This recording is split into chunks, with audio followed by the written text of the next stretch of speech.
ಯುದ್ಧಕ್ಕೆ ಬಂದು ನೀವು ನಿಂತಿರಿ ಅಂತಾದ್ರೆ ಶತ್ರು ಸೈನ್ಯ ವ್ರಾತವನ್ನಲ್ಲ ಯಕಶ್ಚಿತ್ ರೋಮ ಕಿತ್ತಂತೆ ಕಿತ್ತು ಕಿತ್ತು ಪಿಸುಡಬಲ್ಲಿರಿ ಎನ್ನುವಂತಹ ವಿಶ್ವಾಸ ನನಗುಂಟು. ಹೇಳಿ ಹಾಗಾದ್ರೆ ಅದಕ್ಕೆ ನಾನು ಸಾಕು ಅಂತ ಹೇಳುದು.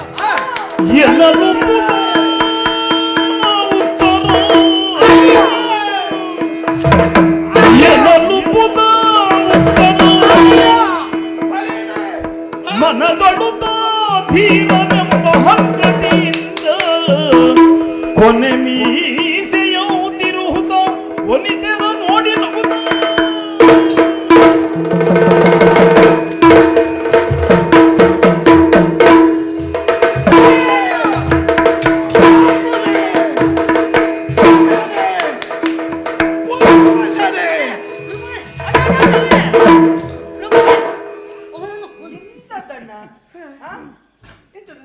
ಕೊಲ್ಲಬೇಕು ಮಾಡಿದ್ದೆ ನೀನು. ಅವರಿಗಂತೂ ಗೊತ್ತಾಗಲಿಲ್ಲ, ನಿಮಗಾದ್ರೂ ಗೊತ್ತಾಗಲ್ಲ. ನಾನು ಈಗ ಮುಗಿತದೆ ಅಂತ ಮಾಡಿದ್ದು. ಅಂದ್ರೆ ಶಹಬಾಜ್ ಮುಗಿಯುವುದೇ ಅಲ್ಲ ಅಲ್ಲ. ಯಾಕಪ್ಪ ಮೇಲೆ ಮೇಲೆ ಗೊತ್ತಾಯ್ತು ನೋಡಿ. ಅಲ್ಲ ನನ್ನ ಈ ವರ್ತನೆಯಿಂದ ನೀವೆಲ್ಲ ಏನು ಆಲೋಚನೆ ಮಾಡಿದ್ರಿ? ಅಲ್ಲ ನಾನು ಕೊಲ್ಲಿಕ್ಕೆ ಹೋದದ್ದೆ ನೀನು. ಅಲ್ಲಪ್ಪ ಮತ್ತೆ ಕೊಲ್ಲುವರು ಹಡಿಯುವವರು ಬಲಿರ ಬಾಪುರ ಹೇಳ್ತಾರ.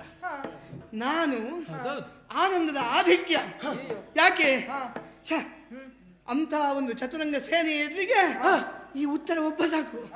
ಬೇಡ, ಕೊನೆಗೆ ಎಲ್ಲಿಗೆ ಬಂತು? ಉಗುರು ಸಾಕು. ಹೇಳಿದ್ನಲ್ಲ, ಆ ಸಂತೋಷವನ್ನು ತಡ್ಕೊಳ್ಳಿಕ್ಕಾಗದೆ ನಾನು ಅವನ ಬೆನ್ನನ್ನು ಚಪ್ಪರಿಸಿದ್ದು. ಬಳಿರೆ ಬಾಪುರೆ ಮಛರೆ ಪೂತು ಮಛರೆ ಮಛ ಪೂತುರೆ. ನಂಗೆ ಬಾಯಲ್ಲಿ ಶಬ್ದ ಸಾಕಾಗ್ತಾ ಇಲ್ಲ. ಈ ತಿಥಿನ ಸ್ವಲ್ಪ ಹೇಳಿ ಸಮಯ ಕಳಿಬಹುದು. ಹೆಚ್ಚು ಹೇಳಬೇಡಿ, ಗೊತ್ತಾಯ್ತು. ಆದ್ರೆ ಒಂದು, ಇಷ್ಟೊತ್ತು ನಾನು ಬೆನ್ನು ಚಪ್ಪರಿಸಿದ್ದು, ಇನ್ನು ಹೊಡಿತೇನೆ.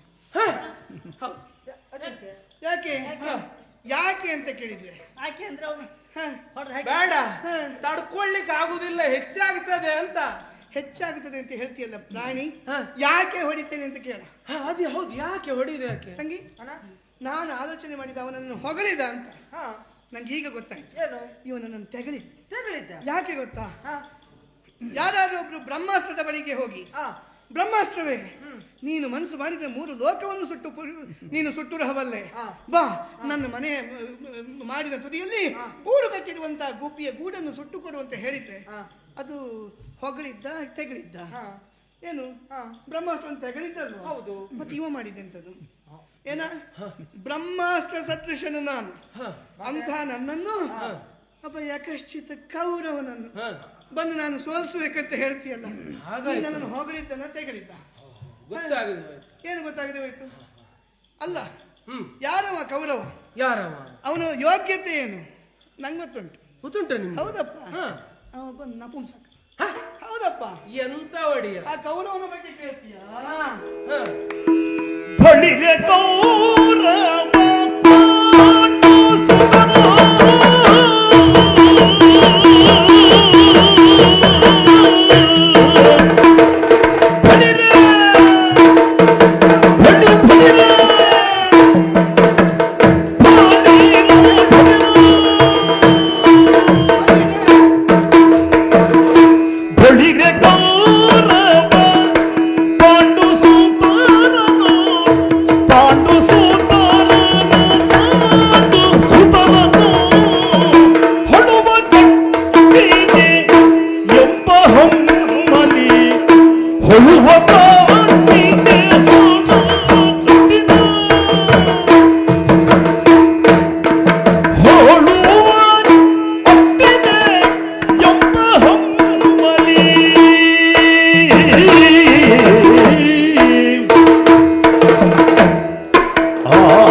ಸಲಹ ಕಂಗೈಸಿದನು ಎನ್ನಲಿ ಗೆಲುವನೇನು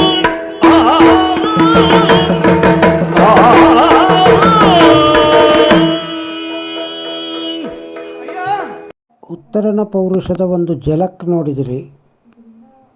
ಈ ವಿಡಿಯೋಕ್ಕೊಂದು ಲೈಕ್ ಕೊಡಿ, ಬೇರೆಯವರಿಗೂ ಶೇರ್ ಮಾಡಿ. ನಮ್ಮ ಚಾನಲ್ಗೆ ಇನ್ನೂ ಸಬ್ಸ್ಕ್ರೈಬ್ ಆಗದಿದ್ದರೆ ಸಬ್ಸ್ಕ್ರೈಬ್ ಆಗಿ. ನಮಸ್ಕಾರ.